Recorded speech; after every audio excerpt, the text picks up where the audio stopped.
아멘.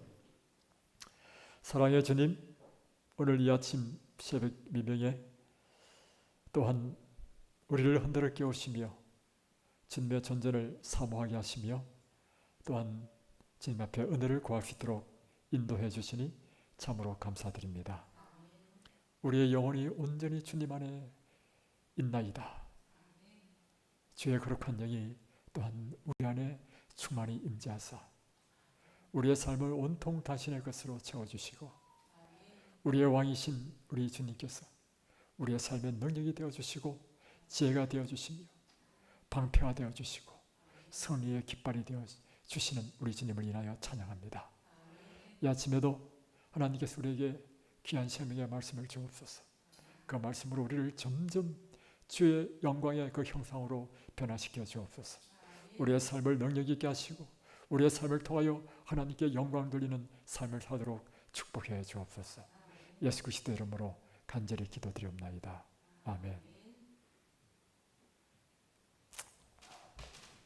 지난밤 잘 주무셨습니까? 방송을 통하여 함께 하시는 우리 성도님, 지난밤 잘 주무셨습니까? 오늘도 하나님의 귀한 이 기도의 시간에 오신 여러분들을 진심으로 환영하고 하나님께서 우리 모든 분들 한 분 한 분에게 놀라운 성령의 축복으로 능력 있는 삶을 살게 되시기를 주의 이름으로 축복합니다.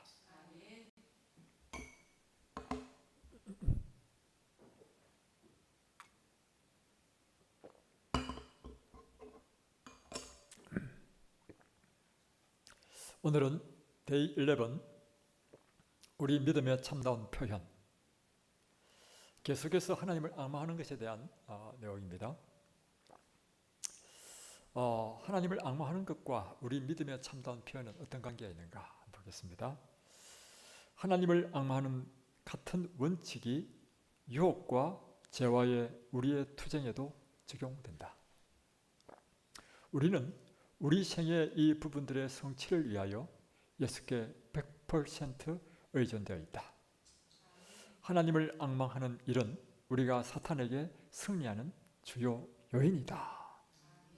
오늘은 하나님을 앙망하는 것이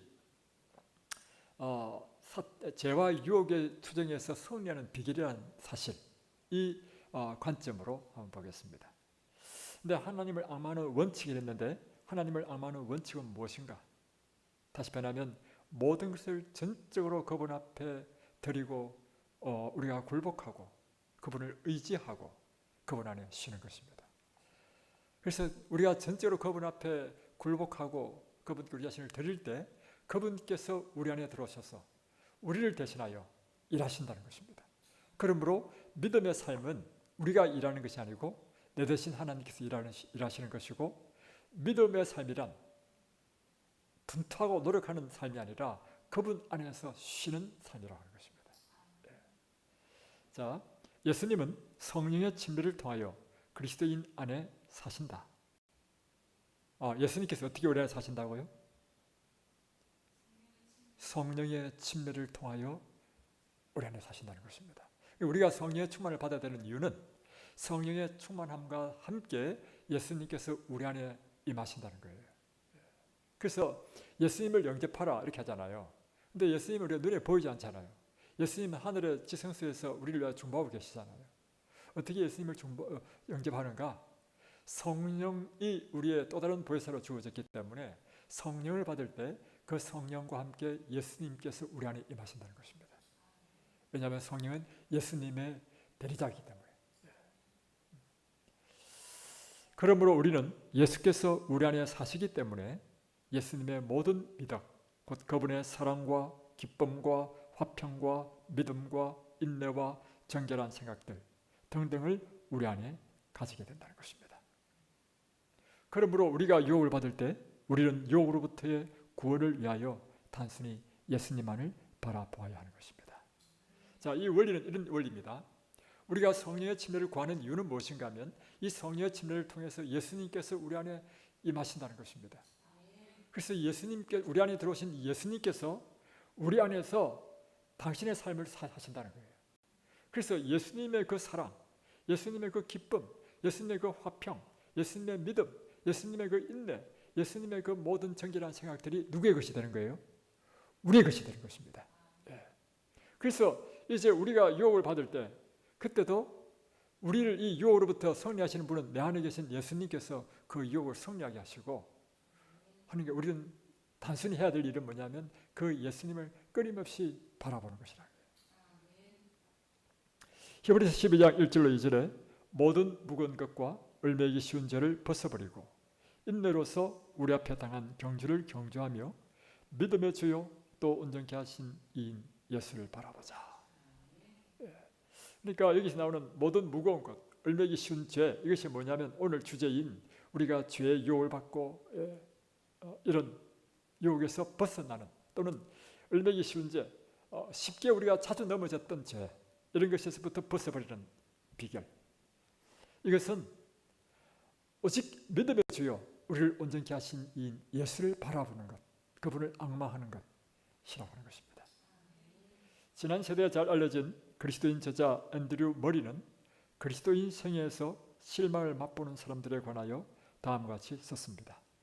앤드류 머리라는 분은 남아프리카 공화국의 유명한 신학자였죠. 이분이 아주 유명한 저서를 많이 썼습니다. 그 가운데 여기 보면 그리스도 안에 거함이라는 책 23페이지에 나오는 내용입니다. 사랑하는 자여, 사랑하는 영혼이여, 그리스도 안에 거한다는 것은 연약한 사람을 위한 것이며 그들의 연약함에 아주 알맞다는 것을 그들은 얼마나 잘 모르는지. 첫째, 우리가 매우 거룩하고 헌신한 생애를 산다는 것은 어떤 큰 일을 행하는 것도 요구하는 것도 아니다는 것입니다.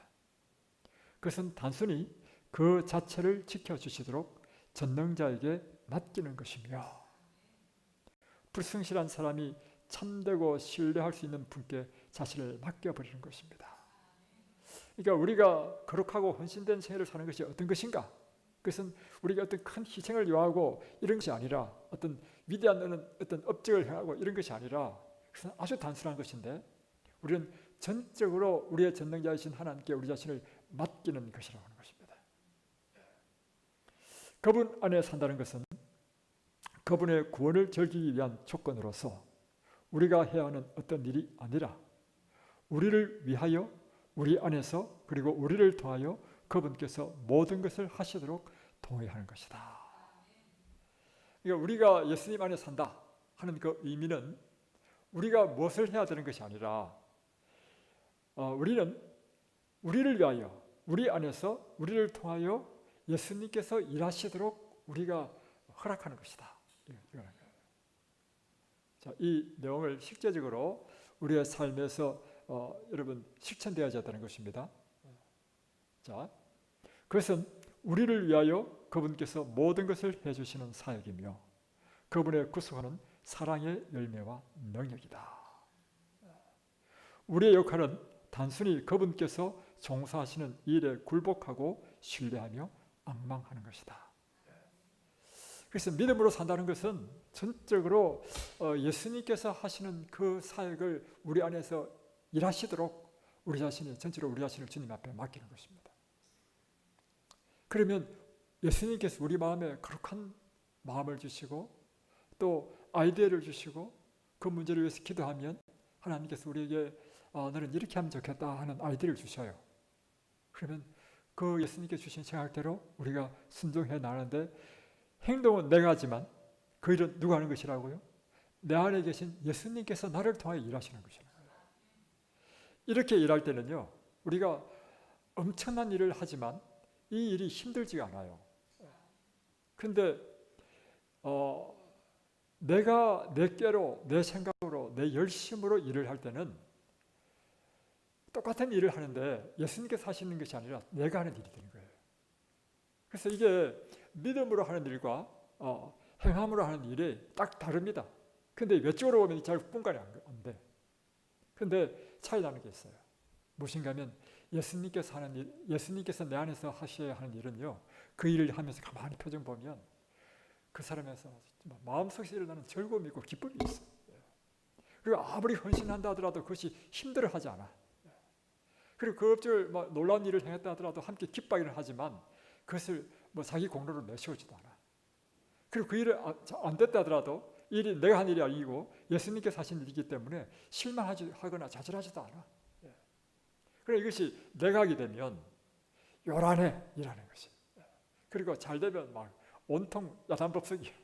또 못 되면 막 실망을 팍 하고 막 절망해. 왜냐하면 예수님께서 하시는 게 아니고 자기가 일을 하기 때문에 그렇습니다. 그래서 이 믿음으로 산다는 것, 이걸 우리가 배워야 되는 거예요. 자, 성경적으로 하나님을 앙망함은 하나님 안에 있는 믿음의 단 하나의 참 표현이다. 그것은 하나님과의 우리의 관계의 참 발로이다. 이 발로는 말이 좀 어려운데요. 다시 말하면 곁으로 드러나는 것이다. 무엇이 하나님과 우리와의 관계가 무엇으로 드러나는가? 그것은 하나님을 앙망하는 모습을 통해서 드러난다는 것입니다. 그러면 하나님을 앙망한다는 게 뭐냐? 그것은 우리는 어떤 일에 대해서도 결코 근심하거나 조급해하지 않을 것이며 결코 성급한 결정을 내리지 않고 우리는 우리 마음으로부터 조용한 의리의 태도가 있을 것이며 우리는 유혹에 대한 승리를 위하여 계속적으로 예수님을 앙망하고 있을 것이다. 이게 우리가 진정으로 하나님을 앙망하는 자의 모습에서 나타나는 발로 하나님과 우리와의 관계에서 곁으로 드러나는 것이라고 해요. 뭐냐면 진정으로 하나님을 앙망하는 사람은 염려하거나 근심하지 않는다는 것입니다. 그러니까 하나님의 일을 하면서도 막 온통 근심하고 걱정하고 이거는 자기가 하는 거야. 또 이거 보십시오. 조급해하지 않는다. 또 성급한 결정을 내리지 않는다. 왜냐하면 이 결정도 언제나 우리 마음속에 하나님 이럴 때 어떻게 하면 좋지요? 이렇게 우리 스스로 우리 안에 계신 예수님께 묻거든요. 그러니까 예수님께서 우리에게 답을 주실 때까지 기다리는 거예요. 그래서 하나님을 앙망하는 이 관계 속에 있으면 사람이 여유가 있어. 조급해하지 않아. 우리는 우리 마음에서부터 조용한 의리의 태도가 있을 것이며 우리는 유혹에 대한 승리를 위하여 계속적으로 예수님을 앙망하고 있을 것이다. 자, 이해되시죠? 다음, 그렇다면 이와 같은 하나님을 앙망하는 이것이 어떻게 우리의 경험이 될 수 있을까 하는 것입니다. 자, 우리는 우리를 위하여 모든 것을 항상 예비하시겠다는 하나님의 약속을 신뢰해야 하며 그분은 결코 우리를 실망시키지 않으시리라는 것을 믿어야 하는 것입니다. 그러니까 우리의 삶 가운데 이와 같이 하나님을 앙망하는 이런 경험이 일어나는 것은 첫 번째는 뭐냐면 하나님에 대한 신뢰입니다. 그분은 언제나 우리에게 가장 최선의 길을 주시고 우리 인생의 승리를 통하여 가장 좋은 길을 인도하시는 것이다. 이런 신뢰를 딱 갖게 되면요, 우리가 고난당하고 우리가 원치 않은 상황에 빠지고 모든 일이 꼬여가고 우리를 당황스럽게 만드는 그런 환경에 딱 처하더라도 이건 하나님 어떤 섭리지? 하나님께서 오늘 왜 이렇게 인도하시지? 하나님 뜻은 무엇일까? 이렇게 생각하지. 여기까지 화를 내거나 막 그냥 조급해하거나 이것으로 인하여 성질을 내거나 이렇게 하지 않는다는 것입니다. 이게 특징이라. 그래서 하나님을 앙망하는 것은 다른 말로 표현하면 절대적인 하나님에 대한 신뢰를 기초로 하는 것입니다. 여러분 언제 하나님에 대한 신뢰가 생기죠? 그것은 그분과 계속적인 만남의 경험을 통해서 신뢰는 쌓이는 것입니다. 우리가 사람과의 관계도 마찬가지잖아요. 제가 제 채와 지금 30 몇 년을 살았습니까? 34년을 살았네. 저는 100% 제 채를 신뢰합니다. 왜냐하면 34년 동안 제가 경험했거든요. 저는 초도 의심하지 않습니다. 하나님과 우리의 관계 속에서도 마찬가지라는 거예요. 우리가 신앙생활을 하면 할수록 하나님 이런 분이시구나. 내 삶을 통해서 인도하신 섭리. 때로는 우리가 초창기에는 알지 못해가지고 하나님께 원망도 해보기도 하고 불평도 해보기도 하고 이런 경험도 있잖아요. 그러나 그런 경험들을 딛고 계속 신앙생활하면서 이제 하나님께 대한 완전한 신뢰, 100%의 신뢰. 그래서 하나님께서 우리를 어떤 처지와 어떤 환경으로 놓여지게 한다 하더라도 no problem.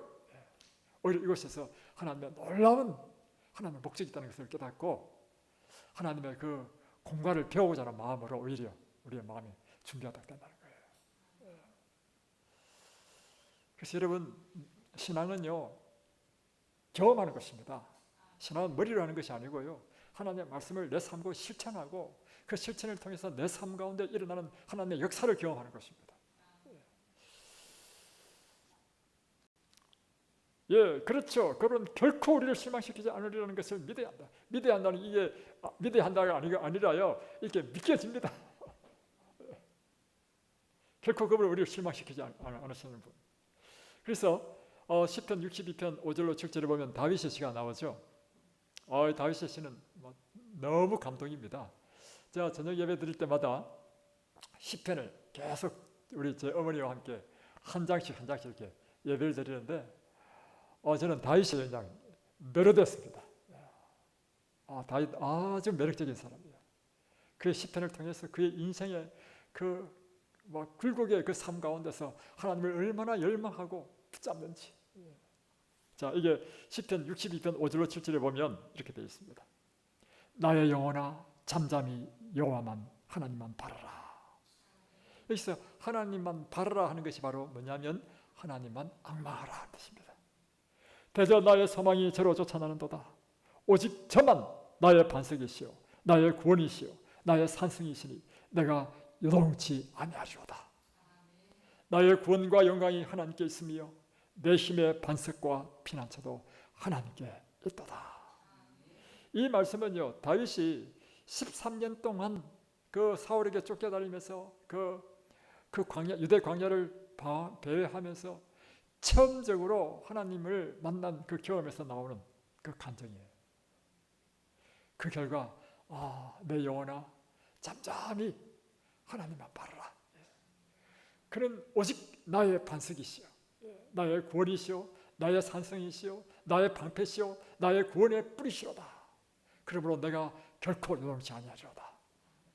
나의 구원과 영광이 하나님께 있으며 내 힘의 반석과 피난처도 하나님께 있도다. 네. 우리가 하나님을 앙망하는 것이 우리가 우리 삶 가운데 만나는 시련과 어려움에서 어떻게 우리를 극복하고 승리하게 하는지 이것은 우리가 체험되어져야 되는 것입니다. 그래서 이 말씀을 보면서 제 마음속에 떠오른 우리의 삶의 경험이 기억났습니다. 그것은 무엇인가 하면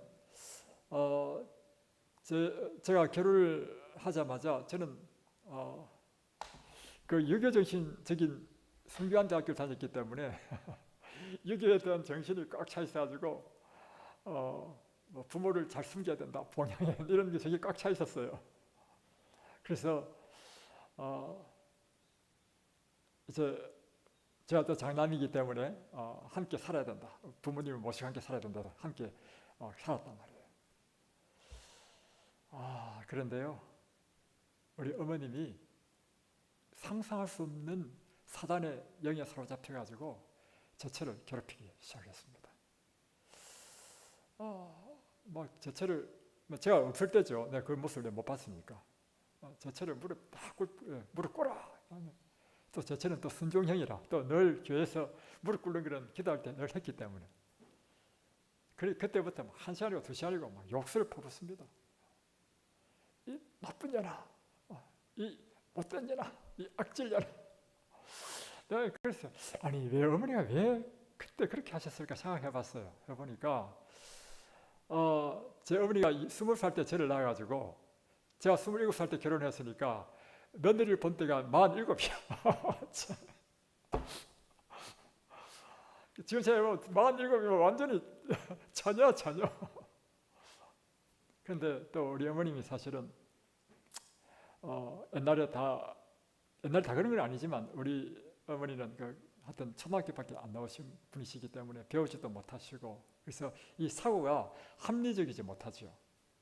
거기다가 또 제 어머니와 제 아버님과의 관계가 별로 안 좋았어요.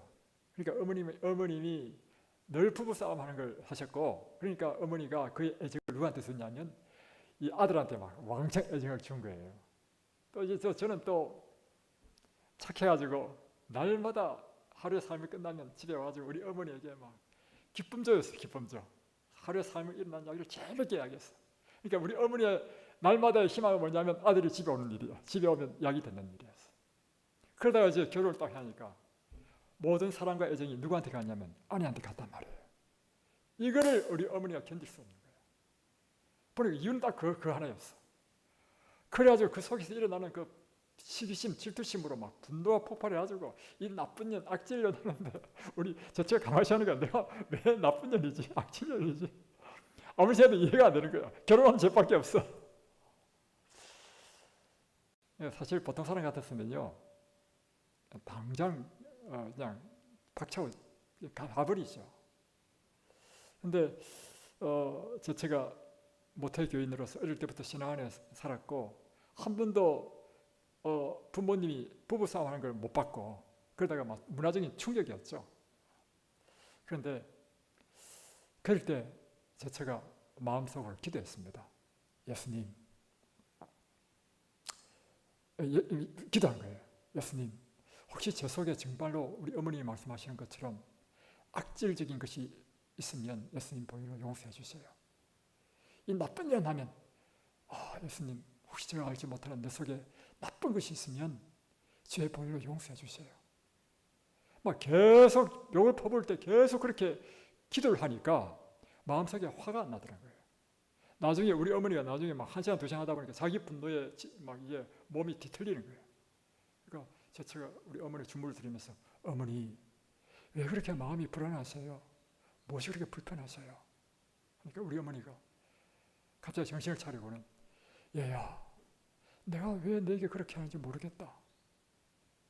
이게 사단의 영에 지배받아서 그렇게 하는 거죠. 이렇게 해놓고 또 그 다음날 또 그렇게.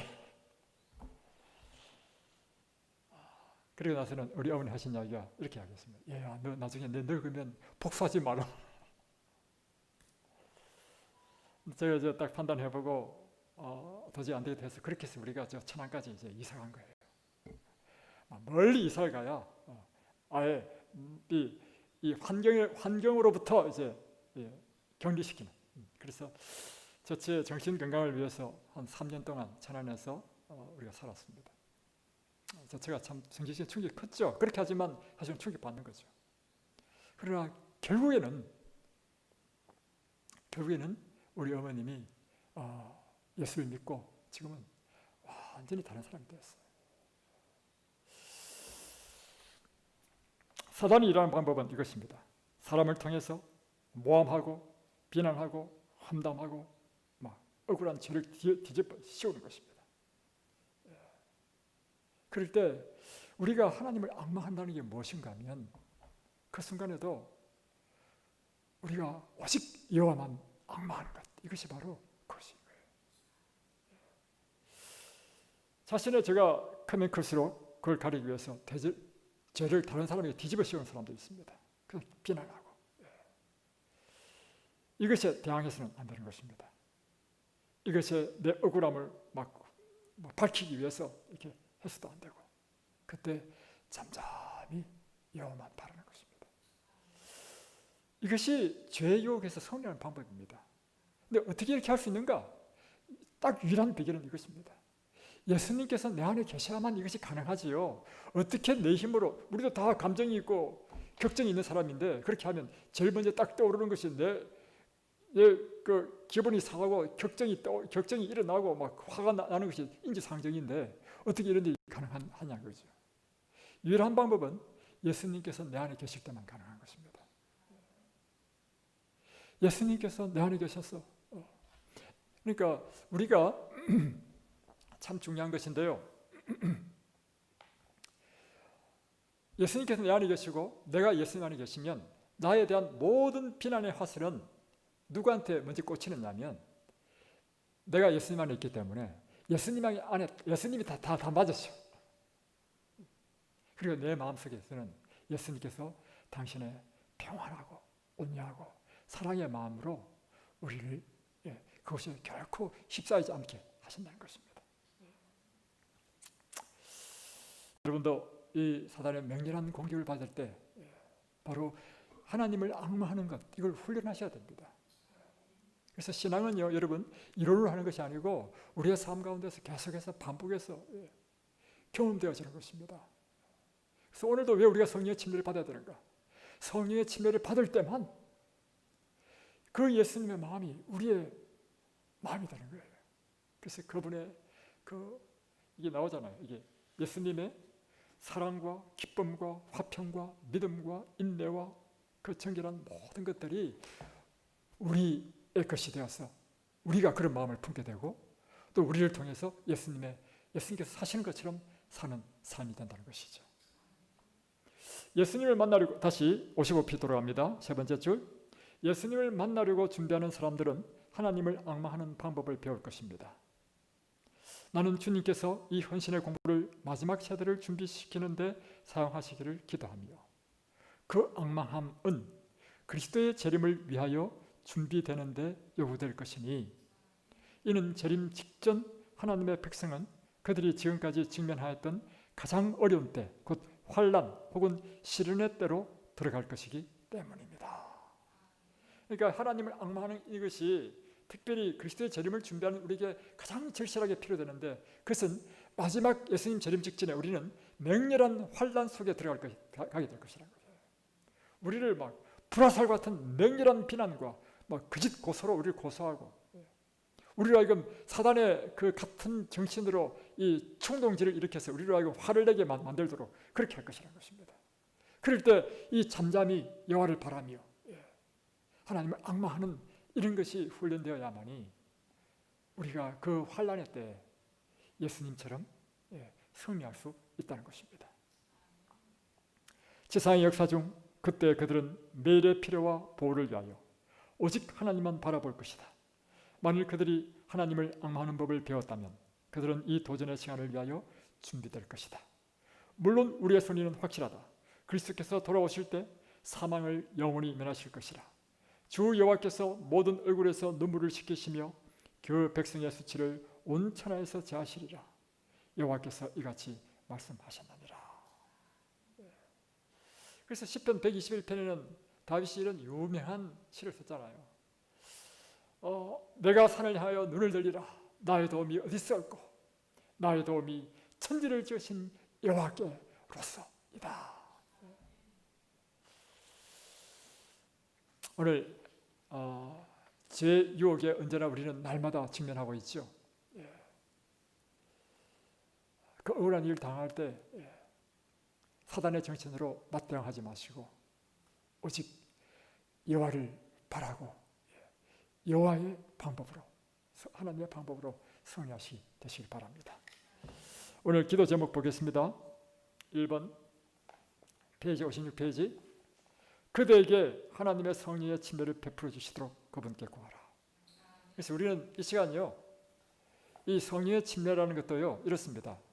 이 성령의 침례장을 공부할 때 성령의 침례장을 잠깐 생각했다가 그 다음날 또 다른 주제를 공부하면 잊어버려요. 그리고 성령의 침례를 공부할 때는 막 그 감동을 받고 그렇게 해야지 하다가 다른 주제 공부할 때는 잊어버리고 그걸 구하지 않으면 이 성령의 침례를 구하는 것이 지속적인 구함이 되지 못한다는 것입니다. 그래서 우리의 삶이 능력이 없게 된다는 것입니다. 그래서 이 성령의 침례는 이 새벽에마다 날마다 구하는 우리의 첫 번째 기도가 되어야 되고, 두 번째는 그대와 그분의 교회를 부흥시켜 주시도록 하나님께 구하라는 것입니다. 날마다 우리 자신을 신앙의 부흥 그리고 이 교회의 부흥을 위해서 기도하시는 저와 여러분이 되시길 바랍니다. 세 번째는 모든 것을 위하여 어떻게 그분을 앙망할 것인지 가르쳐 주시기를 하나님께 구하라. 네 번째는 그대의 기도 제목들을 위하여 기도하라. 기도하겠습니다. 하늘에 계신 우리 아버지, 오늘도 주님께서 하나님을 앙망하는 것이 무엇인지를 가르쳐 주심을 감사드립니다. 날마다 우리의 삶 가운데서 무거운 것과 을매기 쉬운 죄의 유혹들이 우리를 불화살처럼 공격해올 때 주여, 우리가 그리스도 안에 있고 그리스도께서 제 안에 있는 이 성령의 침례를 날마다 우리가 받도록 도와주셔서 우리가 그리스도 안에 있으므로 그리스도의 예수님께서 갖고 계신 그 심령, 그 기쁨, 그 평안, 그 믿음, 그 능력으로 주님 살도록 도와주시고 온전히 예수님께서 이 땅에서 죄와 유혹으로부터 승리하셨던 것처럼 그분이 우리 안에 사심으로 우리 역시 승리하는 삶을 살도록 도와주옵소서. 우리의 삶 가운데 날마다 성령의 침례를 구하도록 도와주옵소서. 우리의 삶 가운데 날마다 신앙 부흥을 위하여 기도할 수 있도록 도와주옵소서. 실제적으로 우리가 그리스도를 바라보며 악마하는 것이 무엇인지 우리의 삶 가운데 체험되어질 수 있도록 주님 도와주옵소서. 예수 그리스도 이름으로 간절히 기도드리옵나이다. 아멘.